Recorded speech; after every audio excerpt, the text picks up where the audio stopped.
Bien, buenas tardes. Muchas gracias por vuestra presencia y por venir. Vamos a presentar brevemente, por lo menos en lo que a mí concierne, estas importantes jornadas sobre la violencia contra las mujeres en los medios de comunicación. Tanto la organizadora de estas jornadas, Mar Chicharro, como la directora de la Unidad de Igualdad, que no ha querido subir a acompañarnos, pero que está por ahí sentada, pues han tenido la amabilidad de invitarme a presentar estas jornadas, que con toda probabilidad será la última oportunidad que yo tengo como vicerrector de hacerlo. Y siempre me resulta muy grato, hoy mucho más, porque creo que, bueno, esta tarde para empezar, pero todo, yo no voy a hacer la presentación, aquí pone presentación, el vicerrector solamente lo que pretendo es hacer un saludo, y eso sí, me corresponde, y además es que creo mucho en ello, el que, bueno, pues diga que la universidad como institución está muy implicado en la lucha contra la violencia de género, la violencia contra las mujeres, y que además estas jornadas que realmente va a presentar su organizadora, pues abordan un aspecto que entiendo yo que tiene especial relevancia. Y quiero también decir que, bueno, pues es un placer que esto tenga que ver con uno de los grupos de investigación que tenemos en la universidad, que no es el único, pero que de verdad es puntero. Yo quiero agradecer y reconocer la tarea que está haciendo el grupo de Mar Chicharro y otros que también están trabajando en estas cuestiones, porque, bueno, es la gente que necesitamos para que nosotros, como institución de enseñanza universitaria, pues ejerzamos un papel que es fundamental, ¿no?, en la concienciación. Y yo solo, como ya he dicho que no voy a presentar nada, lo que sí que quiero es, desde luego, agradecer. Hemos estado comiendo con Mabel Lozano, ha sido un lujo, ha sido un placer, ha sido muy agradable, nos has contado además cosas muy interesantes que estoy seguro que también vais a transmitir. Pero insisto, no quiero quitar más tiempo, le doy la palabra a Mar Chicharro. Tenemos que mover ese micrófono también. Gracias. Bueno, buenas tardes a todos y a todas. Bienvenidos a estas jornadas tituladas La violencia contra las mujeres y los medios de comunicación, situación actual y propuestas de actuación. Quiero dar las gracias en primer lugar al vicerrector de Ordenación Académica, a la Unidad de Igualdad, por supuesto, que ha apoyado muchísimo esta actividad, al Instituto de la Mujer, que se encarga de la financiación, y a mis compañeros del área de comunicación audiovisual por todo su apoyo en esta actividad, y a los participantes, a la primera de ellas, que va a relatarnos hoy toda su peripecia vital y su historia en relación con su estupendo documental. Antes de presentaros el documental de Mabel Lozano, que es nuestra protagonista de esta tarde, yo simplemente quería decir unas pequeñas palabras un poco para explicar el sentido de esta actividad, ¿no? Y para que entendáis pues qué nos mueve a aquellos que trabajamos en asuntos de mujer, en asuntos de género, en asuntos de violencia de género, y que tengáis claro, ¿no?, el sentido y yo creo que la utilidad y la importancia de estas actividades. Lo que pretendemos con esta actividad es crear un foro de reflexión, es decir, pensar activamente sobre medios de comunicación, un asunto que nos interesa a todos los que tenemos que ver con la comunicación audiovisual, mujeres y igualdad, o ya veremos a lo largo de estas jornadas si quizás desigualdad, ¿no?, en su representación y en sus mensajes. Nos vamos a centrar en temas como la igualdad y la desigualdad, pero vamos a focalizar también mucho nuestra mirada, ¿no?, nuestra lupa, por así decirlo, en el problema de la violencia de género. Ahora bien, no queremos centrarnos exclusivamente en la punta del iceberg, ¿no?, en la violencia física, por así decirlo, y queremos llegar más allá y plantearnos qué estrategias tienen los medios de comunicación para contarnos muchas veces de una manera muy subliminal, muy sutil, muy invisible, por así decirlo, para contarnos que las mujeres, quizás en ocasiones, dicen ellos, deben estar en posiciones de desigualdad y mostrarnos eso como si fuera algo natural, ¿no? Como si fuera algo frente a lo que no tuviéramos que rebelarnos o que no tuviéramos que criticar o sobre lo que no tuviéramos de alguna manera que reflexionar. Fijaros que cuando yo preparaba esta presentación, ¿no? Intentaba buscar ejemplos de alguna manera para ilustrar esto que os cuento y me ha venido a la cabeza cómo hacía bastante tiempo se planteaban, por ejemplo, en la prensa y en la televisión, las noticias sobre violencia de género. Y seguro que mis compañeros de mesa lo recuerdan. Es decir, cómo se hablaba tan a menudo de los crímenes pasionales. ¿Os acordáis? Es decir, fijaros en el sentido del lenguaje, ¿no? Y en las connotaciones que hay detrás de ese término, crimen pasional. No sé qué puede tener que ver la violencia de género con el amor o con el enamoramiento o ni siquiera con la pasión, ¿no? Y esa era la lectura que se hacía no hace tanto tiempo de un problema del que afortunadamente hoy tenemos otra visión, estamos mucho más sensibilizados y lo hemos hecho público. Es decir, todos, o esa es nuestra idea, tendemos a sentir que estamos implicados de alguna manera, que podemos trabajar de alguna manera en contra de la violencia de género. En este sentido, los medios juegan demasiado a menudo un papel muy ambivalente. Yo, ya os digo, haciendo un poco memoria histórica, recordaba una peli que a mí me fascinó, me cautivó en mi infancia, una peli que vosotros, o muchos de vosotros, los que sois alumnos o estudiantes, pensaréis que es muy antigua. Yo diré que es una peli clásica.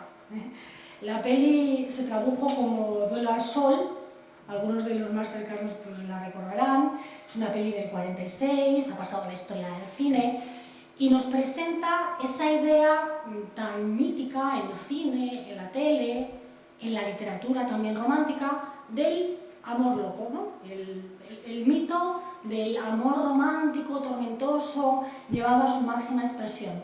Bueno, pues ese triángulo amoroso, por así decirlo, que se muestra en Duelo al Sol, particularmente sus protagonistas, interpretados por Jennifer Jones y Gregory Peck, era el galán, por así decirlo, de la peli, se quieren tanto que acaban a tiros. ¿No? Es decir, es un amor tan exagerado, ¿no? Es un amor tan sentido, es un amor tan romántico, en el peor sentido del término, que al final es un amor destructivo, ¿no? Y esas ideas que implícitamente a veces manejamos en nuestra mente han sido no solo creadas, pero sí muy alimentadas por los medios clásicos por los medios de comunicación clásicos, perdón, que son los que nosotros vamos a analizar en estas jornadas.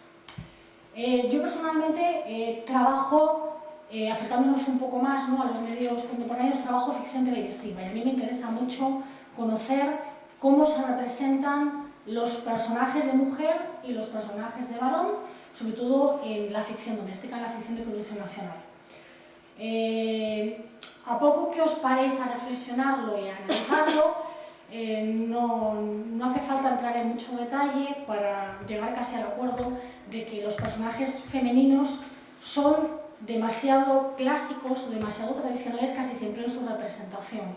Es decir, si analizamos las ficciones más populares, los personajes de mujer demasiado a menudo son muy débiles, son muy vulnerables, son muy dependientes emocionales, son en general personajes muy vinculados a la esfera privada, muy centrados en el amor romántico, en la pareja, en la familia, ¿no?, como gran medio de autorrealización.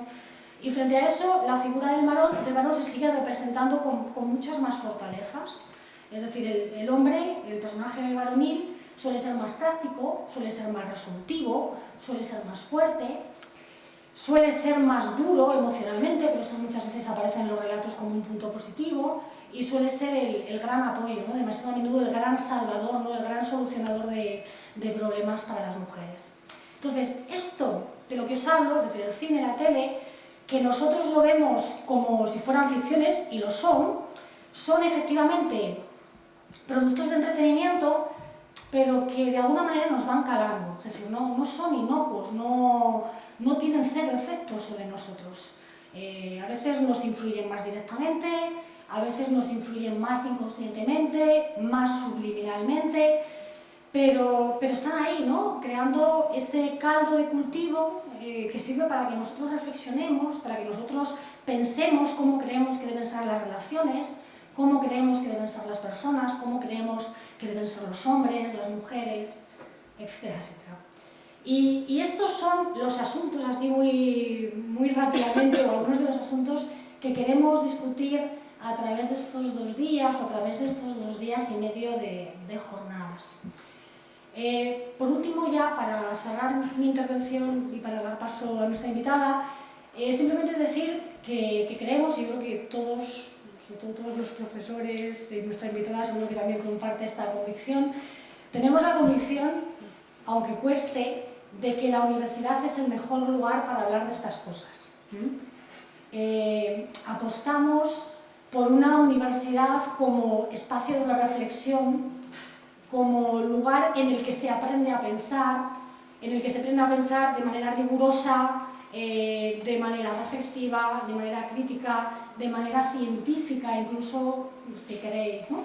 Quiero decir con esto, lo que convierte todavía hoy a la universidad en ese lugar en especial o en ese escalón educativo superior a todos los demás es el hecho de que sirve sobre todo para pensar críticamente, ¿no? Esa es la idea de estas jornadas, y en el caso concreto de estos 2 días, para intentar marcar un poco de distancia y analizar los relatos audiovisuales con un punto mucho más especializado y con una especie de lupa, ¿no?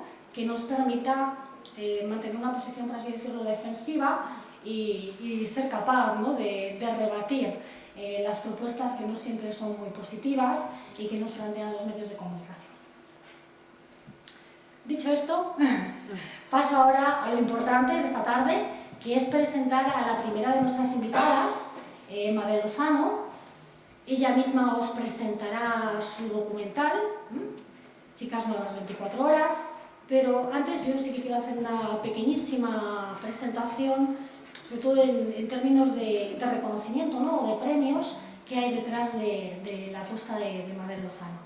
Se trata de un largometraje documental, el 5º, que realiza nuestra directora, que ha sido ni más ni menos que nominado al mejor Goya en la última edición de los Goyas, en la sección de documentales, y que ha recibido pues muchos premios, ¿no? Ya son muchos, Mabel, pero quizás los más destacados, ¿no? Los más conocidos: el Premio Latino al Mejor Documental Iberoamericano 2016, el Premio Mujeres en Unión de la Unión de Actores y Actrices Españolas, o el Premio Signis al Mejor Largometraje Documental en el Festival Internacional Cenavit de Santa Cruz.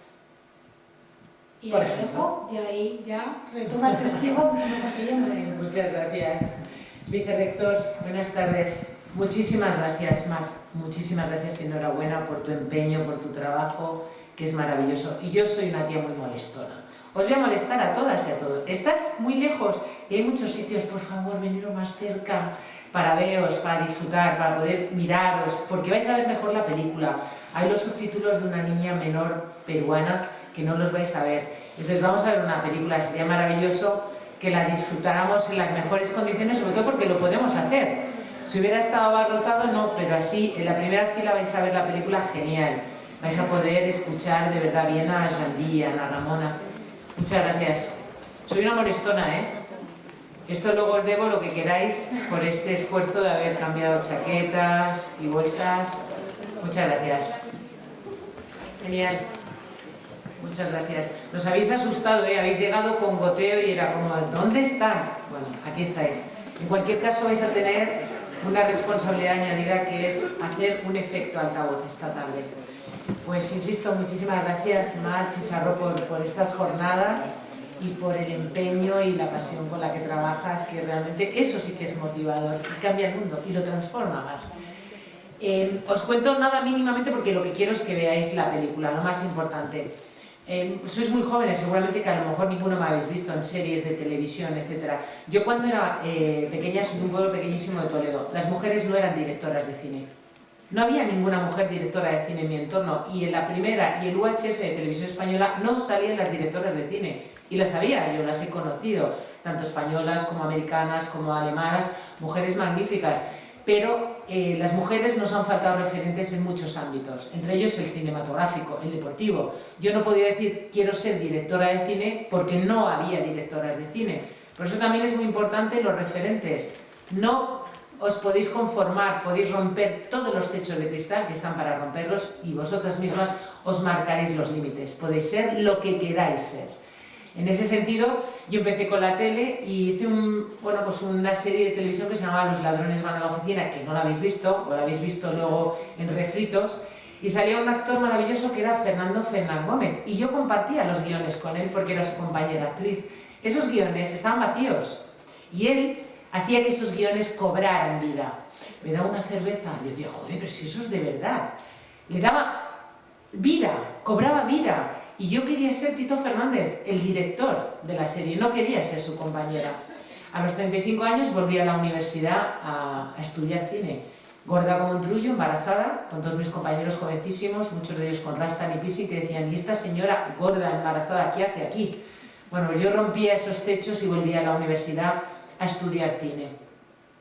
El detonante de ponerme detrás de la cámara fue Irina, en un acto que conmemoraba el día 25, el día contra la violencia de género. En ese acto, en la Puerta del Sol de Madrid, conocí a una chica rusa igual que vosotras. Joven, guapa, que quería lo mismo que vosotras. ¿Qué queréis vosotras? Conseguir un trabajo, realizaros profesional, personalmente, compartir vuestra vida, tener una familia, muchas cosas, viajar, ser felices, tener amigos. Lo mismo que vosotras y vosotros queréis, quería Irina. Irina trabajaba por $100 al mes, casi 20 horas en Rusia.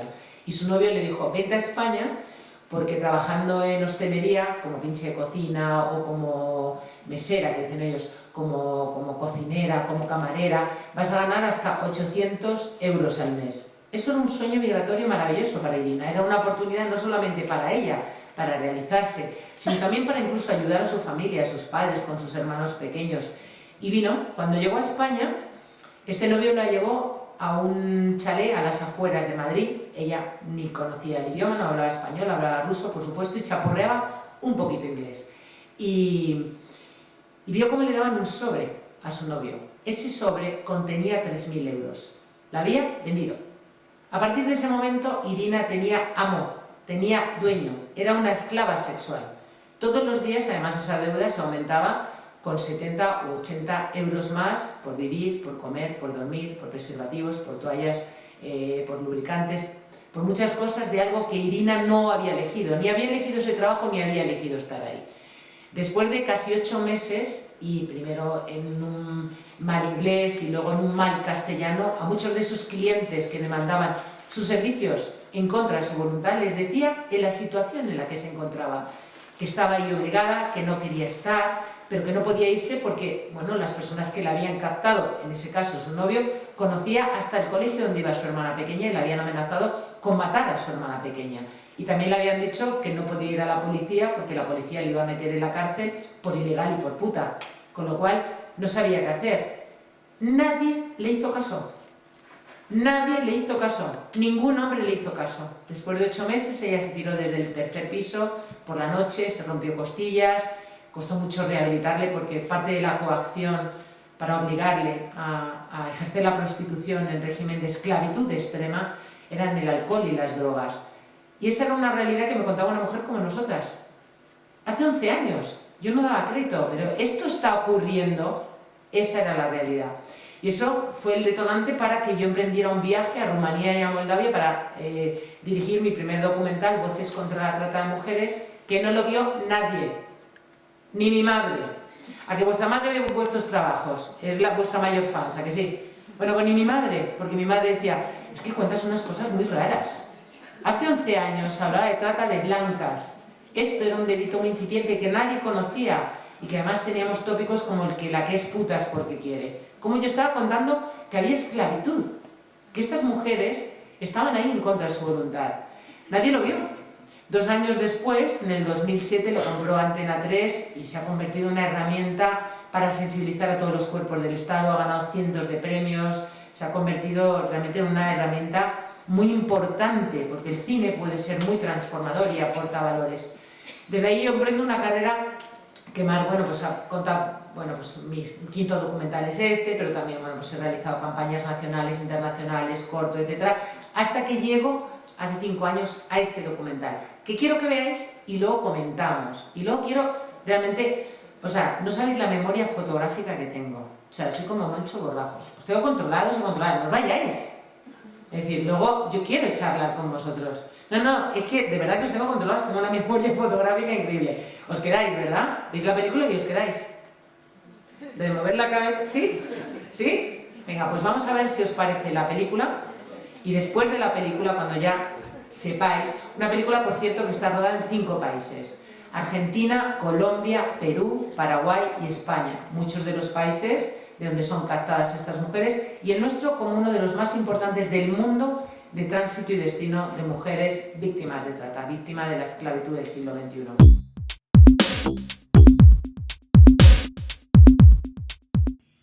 Y yo llegué con esa copia que la hice casi en el último momento, lo volqué en un DCP para llegar a ese festival, porque bueno, decidí en el último momento aceptar su invitación y estrenar en Málaga. Cuando la copia de 70 minutos, que es mucho más dura, que está mucho más dura, porque es una copia de cine, con lo cual también estamos limitando a las personas y la edad que lo van a ver, cuando terminó la película no aplaudió nadie. Nadie es nadie, pero nadie. O sea, era el Festival de Málaga, un espacio como de 700 butacas, estaba absolutamente lleno, porque además yo dirijo y coordino las jornadas de mujer del Festival de Málaga, con lo cual además tengo muchos compañeros, muchas compañeras, muchos amigos. Nadie aplaudió. En ese momento tú piensas, qué error, me he equivocado, el mensaje no llega, no tiene calado, no lo entienden, no les gusta. No. Y en ese momento también pasan todas las imágenes de los 5 años de trabajo para poder llevar a cabo este documental rodado en 5 países, de conseguir esas víctimas, y que no le ha gustado a nadie. Y entonces además pasaban los minutos y no aplaudía a nadie. Y yo pensaba, pero bueno, da igual que te guste o no te guste la película. Efectivamente, no es un tema, es como cuando al principio Facebook había que poner me gusta a que han matado a un niño. Pues evidentemente no me gusta, pero era la fórmula de decir, estoy de acuerdo en denunciar esto. Nadie aplaudía. Y al final pusieron un foco y dijeron, con todos ustedes, Mabel Lozano. Y tuve que salir y se me saltaban las lágrimas de los nervios de no le ha gustado, no lo han entendido, no ha calado, el mensaje no llega. Y tenía mucho más que ver, bueno, pues por cómo es la película, cómo acaba y cómo deja, ¿no? La sensación que deja que no quieres aplaudir. Y me di cuenta, pero bueno, yo me puse a llorar como una niña pequeña y dije, no, tengo mucha pena de Yandic, que eso también era verdad, que nunca la había visto en pantalla grande, había estado montando en un Final Cut todo el tiempo y la había visto en una pantalla pequeña y era la primera vez que lo veía en una pantalla grande. Os voy a contar un poco unas cosas, pero luego quiero que me contéis, porque para mí es muy importante también vuestra opinión. O sea, pero no solamente como futuros cineastas, sino como hombres y mujeres de esta sociedad que me imagino que querréis ser ciudadanos y ciudadanas de primera. Cuando este título, Chicas Nuevas 24 horas, nace de un anuncio de un periódico generalista español que todos los días ponía ese contacto. Chicas nuevas, rumanas, complacientes, jovencitas, 24 horas, hoteles y tarjetas. Al día siguiente, chicas nuevas, juguetonas, rubias, 24 horas, hoteles y tarjetas. Quiere decir que todos los días había mujeres nuevas y estas mujeres estaban disponibles las 24 horas del día. Entonces estamos hablando ya no solamente de una explotación sexual, sino laboral. ¿Qué persona trabaja 24 horas al día? Ese era un anuncio que tenía detrás una mafia, porque la trata tiene ya mucho que ver con el crimen organizado. Y era un anuncio de un negocio, como cualquier otro negocio. Detrás estaban publicitando zapatillas, coches, gafas de sol, cosméticos, etc. Era un negocio donde la materia prima, como yo lo he contado, tiene nombre de mujer, tiene rostro de niña, tiene rostro de cada vez más niña, el rostro de Yandic. Y ese fue el dispositivo y el detonante de salida, de partida, para yo querer contar la trata como lo que es. El tercer negocio ilícito más lucrativo del mundo tras el tráfico de armas y el narcotráfico. Yo había abordado la trata poniendo el foco en las víctimas, en mi primer documental, en la corresponsabilidad del cliente, en un corto, había hecho campañas para Naciones Unidas, para PRAM, para fundaciones americanas y mexicanas, y esto yo tenía claro que el foco tenía que estar en lo lucrativo que es la compra y venta de seres humanos en el siglo XXI. La esclavitud, que suena como algo como muy normal. Es que no es normal. No es posible que en el siglo XXI estemos conviviendo con esclavas. La esclavitud no está abolida. La esclavitud, como habéis visto, se llama Jandí, Ana Ramona, o Sofía, o María. No es un número, son mujeres y niñas igual que nosotras y que quieren lo mismo, como antes os contaba. Pues yo quería hacer el camino a la inversa del que habían hecho ellas, porque para los que estudiáis cine, y para el resto también lo vais a entender, uno de los dispositivos a la hora de hacer un guión más fáciles, entre comillas, es un viaje. A través de un viaje es un dispositivo narrativo muy fácil para contar una historia. Yo quería hacer eso, hacer el viaje a la inversa y contar ese viaje, mi viaje, para descubrir lo que hay detrás, la cara más turbia de este delito, que es a todas las personas que se lucran de él, a todos los actores y actrices que sacan tajada de la compra y venta de seres humanos. Y yo iba a hacer ese viaje y así lo pensé y así lo escribí. Lo que ocurre es que luego, bueno, finalmente vas descubriendo muchas cosas y piensas que de una manera más didáctica que llegue a donde yo quería ir, que era aquí, a vosotros, a vosotras, a transformar, a aportar valores, a cambiar la percepción de la trata, era más fácil, quizá y más didáctico, meterlo en esta masterclass donde está incluido. Una masterclass que, por otro lado, si os dais cuenta, sigue los mismos parámetros que cualquier negocio. Imaginaos que queréis hacer un negocio de guisantes congelados. Pues ¿qué tendréis que hacer? Conseguir los mejores guisantes y los más baratos. En Canadá, por ejemplo. Pues esto es lo mismo. Las más guapas, las más pobres, las más vulnerables. ¿Qué hacemos con esos guisantes y esas mujeres? Los transportamos por el exotismo que da encontrarnos en nuestro plato en Burgos guisantes de Canadá. Pues es lo mismo. Mujeres de nacionalidad china, nigeriana, rumana, hasta 42 nacionalidades de mujeres se ofertan en nuestras calles, en nuestras plazas y en nuestros clubes. ¿Qué hacemos? Estamos en la era de la comunicación. Todo lo que no se comunica no existe. Es decir, todo se comunica. El mundo del marketing. ¿Qué tenemos que hacer para vender cualquier cosa? Publicitarla. ¿Cómo lo hacemos en el caso de las mujeres? Pues a través de los periódicos, las páginas de contacto, pero como bien sabéis, a través de Internet. Nosotros incluso, luego os daré, tenemos una web falsa de Score para ver un poco, estudiar cuál es la demanda, cómo es el perfil de cliente que demanda este tipo de servicios. ¿Qué hacemos? Los explotamos. Los guisantes, ¿dónde los vendemos? En grandes superficies, en supermercados, en pequeños colmados. ¿Qué hacemos con las mujeres? En clubes, en calles, en plazas, en pisos, cada vez más escondidas, cada vez más lejos de la mirada de todos, donde la policía les resulta más difícil llegar. ¿Y qué ocurre cuando una bolsa de guisantes nos sale mala? Pues ¿qué hacemos? La tiramos, ¿no? Como esa niña que flotaba en el río, que la necropsia de la boca dijo que tenía 13 años y estaba embarazada. Pues efectivamente, es un material de desecho.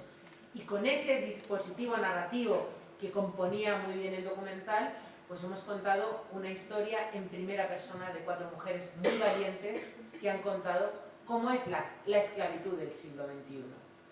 Porque siguiendo un poco las líneas que Mar había trazado para estas jornadas, ¿no? De cómo a través de los medios de comunicación se aborda la violencia de género. Mirad, yo hace 11 años, cuando os contaba que ese documental no lo vio nadie, también durante 11 años he tratado que ese 25 de noviembre, que se conmemora el Día contra la Violencia de Género, se hable de trata. Y nunca se ha hablado de trata hasta hace muy poco. La trata, con fines de explotación sexual, mayoritariamente son mujeres, por tanto es violencia de género, además de una vulneración de derechos humanos. ¿Y sabéis por qué no se hablaba de trata el Día contra la Violencia de Género? ¿Os lo imagináis? Porque no sois vosotras. Porque vosotras, no tenéis ninguna amiga, prima, hermana o conocida que sea víctima de trata. No tenéis ninguna. Vosotras no sois víctimas de trata, estáis en la universidad, tenéis herramientas para enfrentar la vida. Uno de los, yo creo que además lo habéis visto perfectamente, es decir, no se puede decir un perfil de víctima, sino un perfil de diferentes cosas que hacen que el ser humano sea muy vulnerable y pueda ser víctima de trata, como la desigualdad, la pobreza, la falta de recursos, la falta de herramientas. Exactamente lo contrario de lo que tenéis vosotras y vosotros, que sí tenéis herramientas. Estáis aquí en la universidad, sois el futuro, el presente de este país y del que queráis.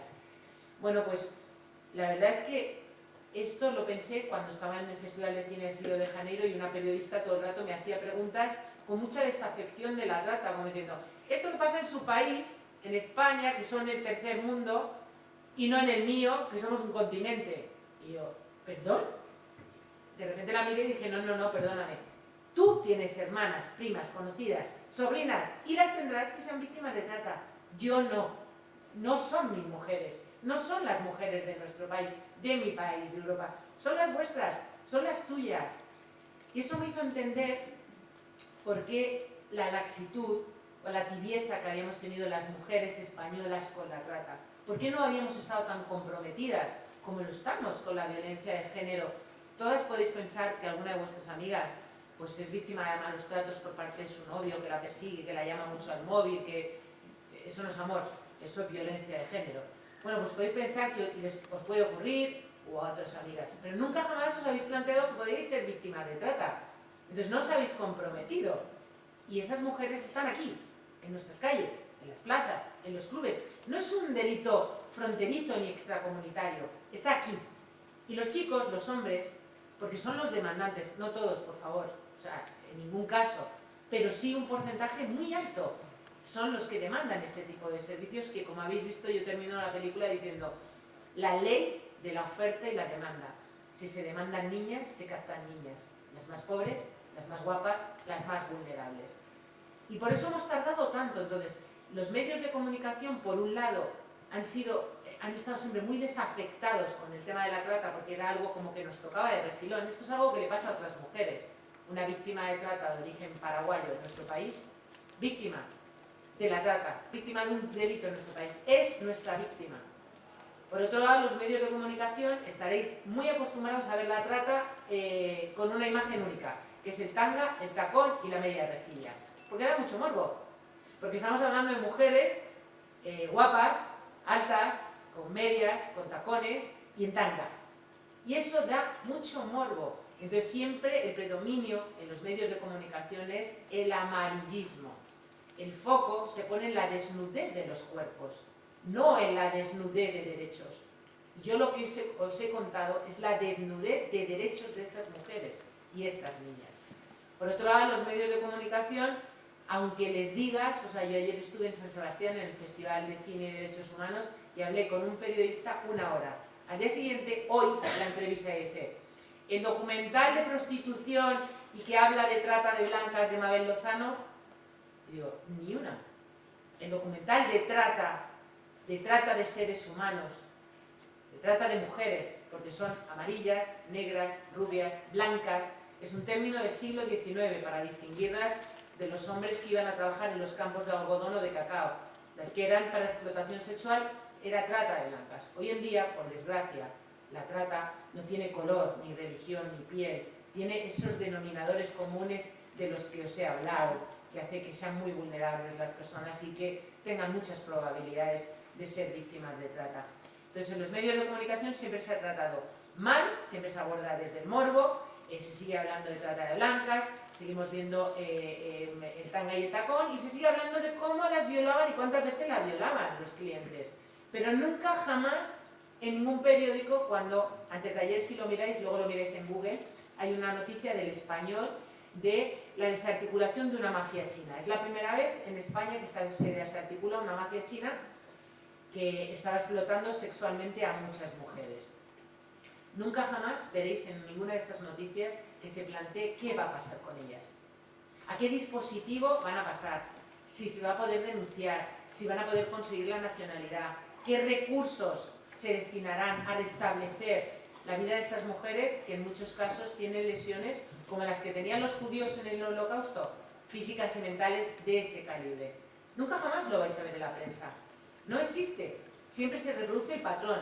Mujeres que estaban explotadas sexualmente y tenían que ofrecer 30, 40 servicios al día. Punto. Nada más que eso. Entonces, en ese sentido, creo que hay mucho trabajo por hacer. Primero, para visualizar un delito de vulneración de derechos humanos que está tan cerca. Porque no hay más cómplice que el que no lo quiere ver, que el que mira para otro lado, que el que no lo sabe. Entonces, yo lo que me doy cuenta es cuando estoy en universidades no pasa tanto, pero cuando estoy impartiendo conferencias sobre trata en instituto, es muy curioso porque los chavales muy jovencitos de 14 años dicen, pero si esto es tan importante, ¿por qué no me lo han contado en mi casa? Luego me lo vais a contar, pero estoy segura que ninguno y ninguna de vosotras habláis de trata, de prostitución y de sexualidad en vuestra casa. Si algunos sí, me encantará que lo compartáis.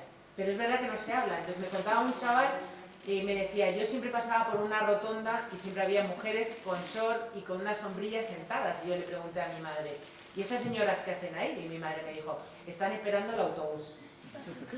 Dice, 2 meses después me habían dicho unos amigos, ¡son putas! Pero yo jamás volví a hablar a mi madre de este tema, obviamente, porque ella había tenido la entrada natural para contarle. Pues mira, eran de nacionalidad nigeriana. Vamos, segurísimo que el 100% de esas mujeres eran víctimas de trata y de explotación sexual. Y estaban los chulos ahí al lado, que es lo que suele ocurrir, porque se les dice dónde, cómo, cuándo tienen que irse y a qué hora tienen que ponerse. Otros chavales que me cuentan, pero usted me está hablando de esclavitud, y si esto es tan importante, ¿por qué no me lo han contado en mi casa?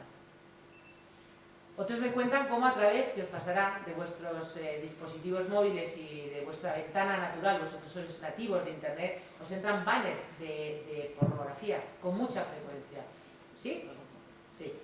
Con mucha frecuencia. En esos banners de pornografía a veces confundís la pornografía con la prostitución, con la trata, y lo relacionáis con mucha frecuencia con el ocio. Me voy de putas, hago botellón, se casa mi amigo, vámonos a un club. ¿No lo habéis oído nunca? ¿Se casa mi colega, nos vamos a un club? ¿No? Pues los colegas no se casan ni lo celebran en un club. Joder, qué bien, tengo que venirme a Burgos ya. Pero bueno, en cualquier caso, está normalizado y muchos de vosotros por vuestra edad relacionáis este delito con el ocio, con el botellón, con el ocio, porque lo relacionáis mucho con la pornografía. La pornografía, para los que vayáis a ser cineastas, es cine. Es cine, donde hay un guión, donde hay actores, donde se pactan las secuencias y donde no tiene nada que ver con la realidad, con la cara tan sórdida que es la realidad de la prostitución en nuestro país, donde entre un 80 y un 90% es esto, lo que habéis visto, es la esclavitud extrema. Entonces no tiene nada que ver y hay que romper todos esos estereotipos que se tiene de estas putas, estas guarras. En la mayoría de los casos, incluso mujeres que están diciendo que hay una voluntariedad en el ejercicio de la prostitución, lo que hay es una precariedad detrás. Pero por desgracia la cara no es esa. La cara es que nos quedamos en la prostitución si legalizamos o ilegalizamos y no profundizamos. Estamos hablando de esclavitud extrema. Y es muy importante primero visualizarla y saber que está aquí, y luego tener claro que vosotros y vosotras sí podéis hacer el movimiento transformador. Vosotros sí que vais a cambiar el mundo si queréis. Yo cuando me invitan a dar conferencias sobre trata a grupos de señores y de señoras mayores, normalmente no voy, porque ya tienen clarísimo pues muchos estereotipos, muchos prejuicios, muy pocos de ellos detrás de la explotación sexual ven lo que hay, que es esa vulneración de derechos humanos. Pero en cambio, vosotros hay poco que deconstruir. Hay que construir con vosotros y construir desde la realidad, desde el conocimiento de lo que está ocurriendo. Porque vosotros sí que podéis cambiar. No solamente el lenguaje, que hay que cambiar mucho el lenguaje. Primero, para no andarnos con tonterías. Hablamos de esclavitud. Esto no tiene nada que ver con la prostitución. Hablamos de esclavitud, para empezar. Y luego tenemos que hablar de una manera seria, sin hacer pornografía del sufrimiento. Para los que algún día hagáis cine, que sepáis que cuando abordas temas de derechos humanos como esto, yo tuve la suerte de poder hacer un máster de cine social y derechos humanos en la Universidad de Galway en Irlanda y compartirlo con los mejores documentalistas que están haciendo todas las películas de derechos humanos. Y una de las cosas que más se utilizaba es nunca hacer pornografía del sufrimiento humano, porque es muy fácil y todo eso hace muy vendible todo. Si os habéis dado cuenta, en ningún momento hay pornografía del sufrimiento en mi película, todo lo contrario, es seria, rigurosa, y no me hubiera costado nada preguntarle a las mujeres cuántas veces la violaban, cómo la violaban y quién le pedía a los clientes. Eso lo único que da es morbo y no deja ningún pozo. No he hecho una película para que digáis pobrecitas, he hecho una película para que os cabreéis y para que con vuestra edad reaccionéis, porque sí podéis cambiar el mundo y ser ciudadanos de primera, y para que os cabreéis cuando salgáis y hagáis un efecto altavoz, para que cuando oigáis la palabra de no, es que se va de putas, es que se ha ido, que sepáis lo que hay detrás y sepáis que además no estáis contribuyendo a mejorar la vida de ninguna de estas mujeres. Al contrario, lo que estáis es patrocinando a los dueños, a los amos de vida, porque mañana con ese dinero van a captar otra vez a una mujer, la más pobre, la más guapa, la más vulnerable. Y eso vosotros y vosotras sí lo podéis cambiar.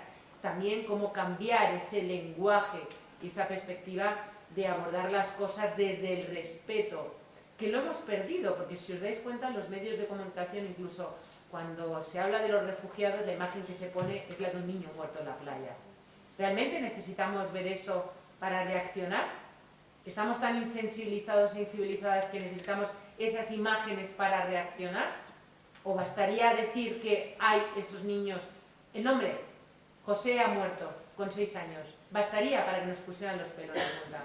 Bastaría que ellos dijeran que Yandí tiene 15 años, que nadie le ha ido a recoger, que sus padres, por prejuicios, por miedos, no la han ido a recoger, que el Estado boliviano no tiene ningún recurso para ofrecer a esa niña, que esa niña sigue en ese albergue, porque hemos conseguido que a través de ONU Mujeres destinar recursos para que ella esté allí, y a través también de lo que da nuestra película en las proyecciones, todo se destina a los proyectos de Perú.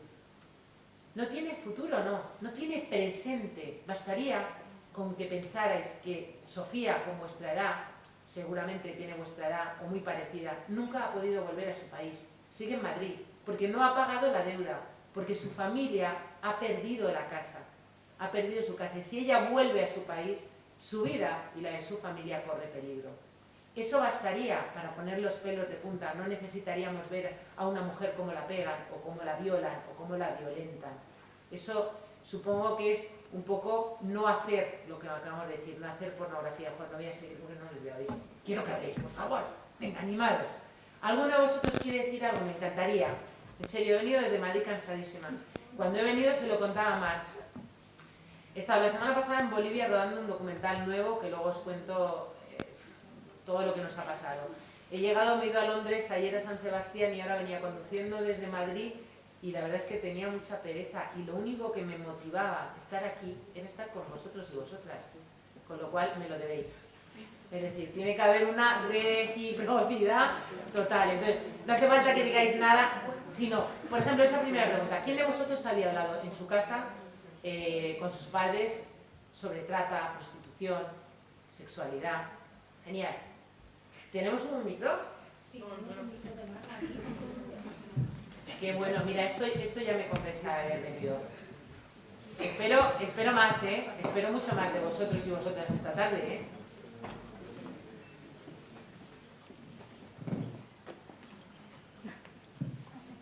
Buenas. Hola. Pégate el micrófono. Sí. Pues es que no sé decirlo. Sé que lo hemos tratado más de una vez.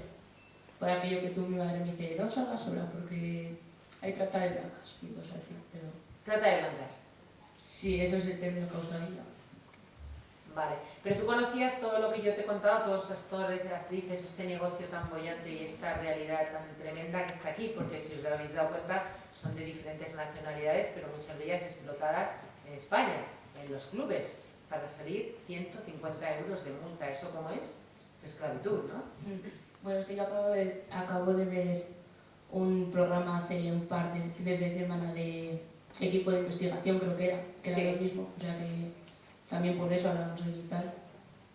Pero ves, fíjate, ahora, si has visto este documental, tienes un poco más criterio crítico, o sea, crítica. Equipo de investigación hace mucha pornografía de sufrimiento, porque es televisión. Y para venderlo en televisión, lo que ocurre es que se hace mucha pornografía del sufrimiento humano. Mucho. Hay mucho tanga, mucho tapón y mucha luz, ¿a que sí? Yo he visto el programa, yo colaboro con ellos a veces. Pues sí, más que en el documental este sí que había, pero tampoco lo recuerdo como algo excesivo. Yo creo que sí que lo contaban bien.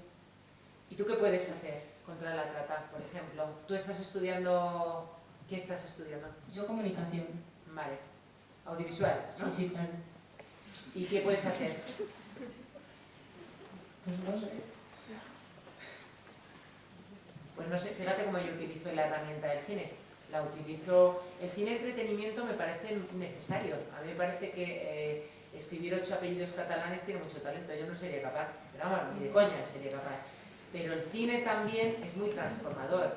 Y el cine que te saca del círculo de confort y te enseña esto, yo creo que también es muy importante. ¿Alguien más? Pasaos el micro, anda. Dime qué os ha parecido el documental. Ya no hay uno más. O sea, gracias. Una pregunta. Sí. Quería preguntarte qué dificultades te has encontrado a la hora de sacar esa historia a la luz. Todas. Mira, yo tuve que montar mi propia productora, para los que estudiáis comunicación. Mi propia productora, nadie producía estos documentales, ni nadie produce nada que tenga que ver con lo social, porque no vende, porque efectivamente tiene muchas menos ventanas, menos slots en las televisiones y es difícil. Entonces yo tuve que crear mi propia productora, Mafalda Entertainment, para producir este tipo de documentales. Este documental ha sido complicadísimo, rodarlo en todos esos países y además rodarlo en esas zonas tan complicadas.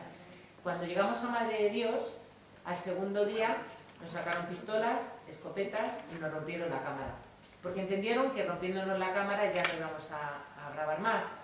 Como sabéis, las cámaras hoy en día son digitales y con sacar la tarjetita ya te llevas toda la información, pero nos quedamos sin cámara en la zona de Madre de Dios, que es un desierto en medio pues en medio de la selva.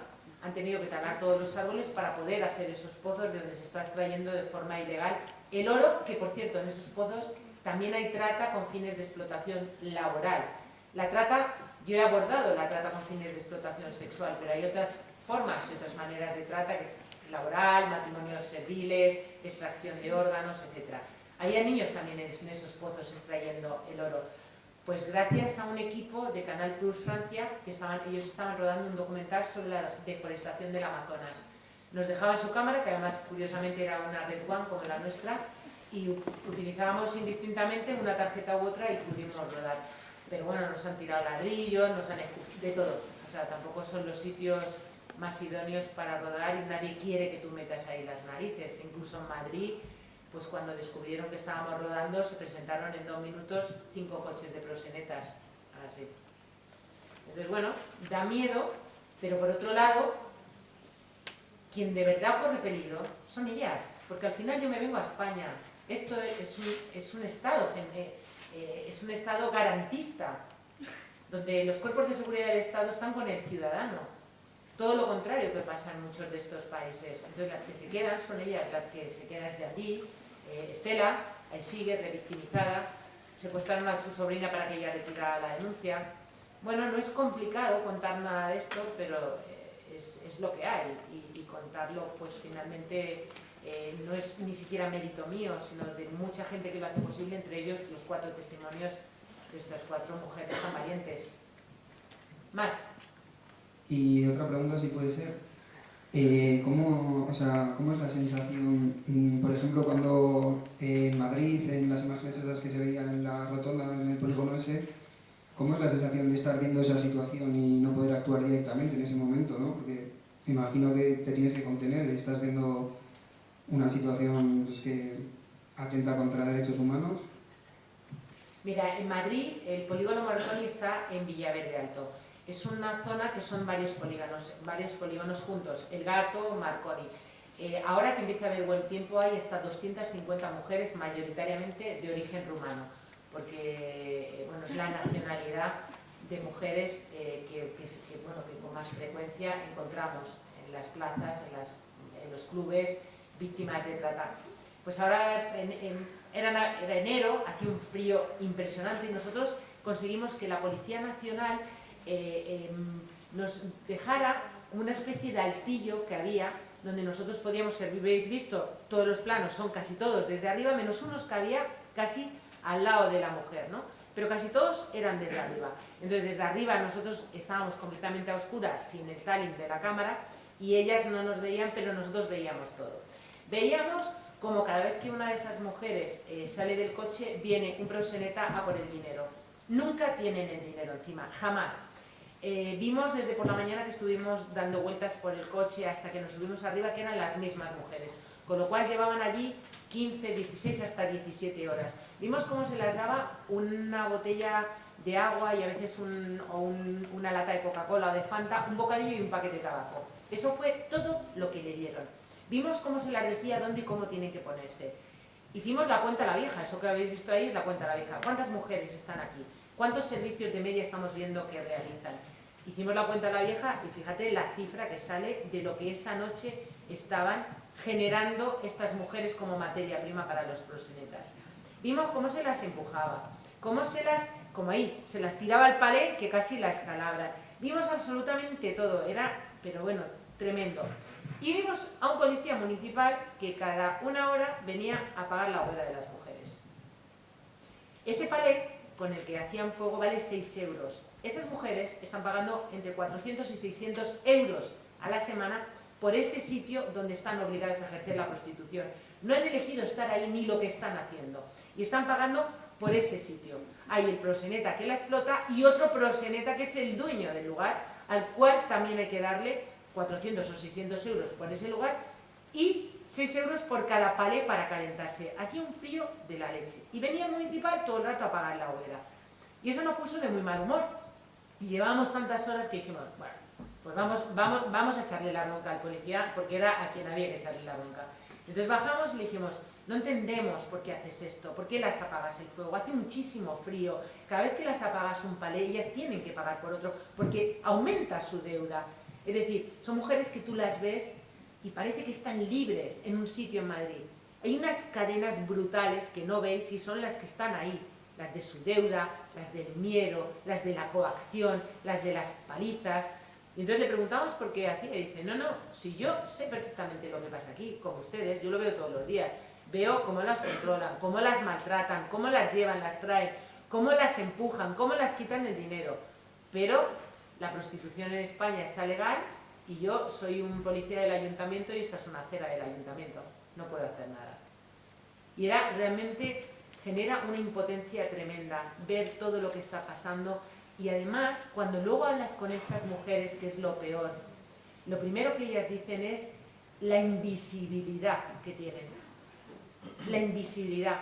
Ellas están en un lugar que pasan cientos de coches, que está en Madrid, capital de España, y pasan cientos de coches y dicen que salvo para las personas que vienen a demandar sus servicios, para el resto son invisibles. No les importan a nadie, nadie las ve. Y eso es algo que luego ellas cuentan, la frustración que sienten cuando nadie las ve. Las víctimas también están doblemente revictimizadas por eso, por la invisibilidad, por el miedo, por el silencio.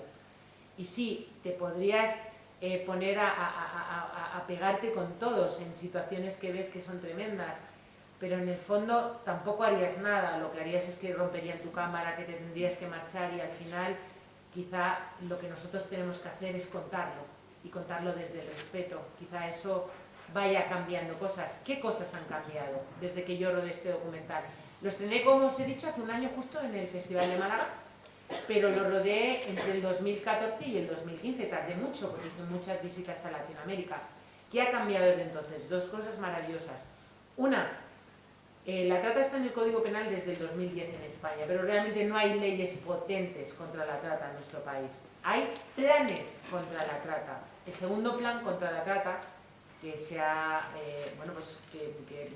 hace exactamente como 2 meses que se ha aprobado, yo conseguí incidir con este documental en una cosa, en que lo que se incaute o decomise en un proceso de trata sea como en el narcotráfico, vaya para investigación, para subsanar a las víctimas y para asociaciones que se dedican a trabajar con las víctimas de trata.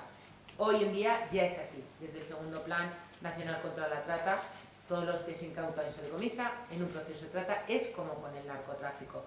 También, ¿qué ha cambiado con respecto a este documental? Justo hace una semana, que si luego entráis en nuestra web veis la noticia que la hemos colgado, estuvimos en Paraguay, conseguimos que nos recibieran en el Congreso de los Diputados, conseguimos incidir en el tribunal y por fin ese abogado que había captado a Estela está en la cárcel. Por fin se ha hecho justicia con Estela. También, ¿qué estamos haciendo con el documental? Un trabajo transversal. En origen hemos doblado la película a las 2 lenguas indígenas, tanto al guaraní como al quechua, y ahora mismo estamos en el interior de Paraguay, casi en 100 institutos, haciendo un trabajo de prevención directamente con las mujeres y niñas más vulnerables, en su idioma, en guaraní. Y en España lo estamos haciendo igualmente, pues igual que pues, gracias a Mar, esta tarde con vosotras y con vosotros. Venga más, uno más, animaos. Uno más, venga.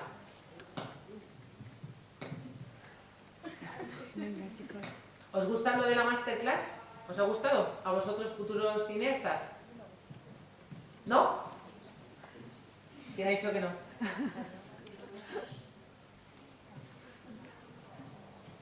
¿Me lo decís en alto? ¿Os ha gustado lo de la masterclass? ¿Sí? ¿A todos? ¿Y todas? Bueno, pues había dos cosas a las que yo tenía mucho miedo y era esa masterclass, porque era un poco como frivolizar con algo tan serio. Y también en el montaje de esta película invité a muchos amigos y amigas que me dijeron: estás loca, estás denunciando al país y al mundo, dos grupos mediáticos importantísimos, te van a crucificar, no te van a apoyar, te van a obviar. Y no, al contrario, la verdad es que tanto el país como el mundo ha hablado muy bien de esta película y la ha apoyado. O sea que bueno, de lo de los contactos nunca han hablado, pero sí, efectivamente, como habéis visto, esto es un negocio, sin más. ¿Y no tenéis ninguna pregunta más?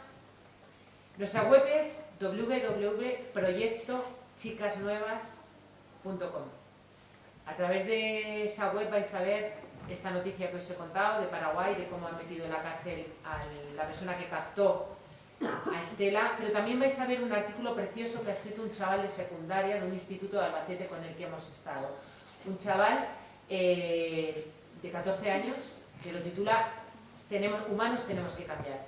Es una reflexión preciosa, pero preciosa, maravillosa, y además lo acabamos de negociar con 20 minutos y lo vamos a publicar.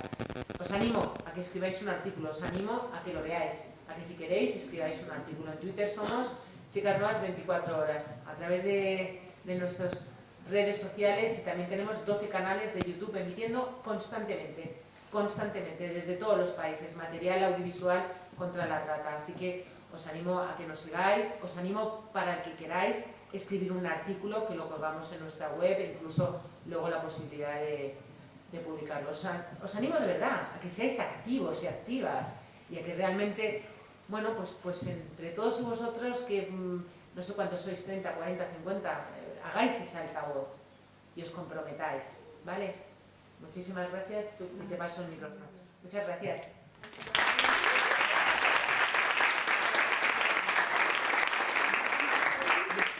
Muchísimas gracias, Mabel, por tu documental y por tu entusiasmo, que le da mucha más gracia a la exposición y al coloquio.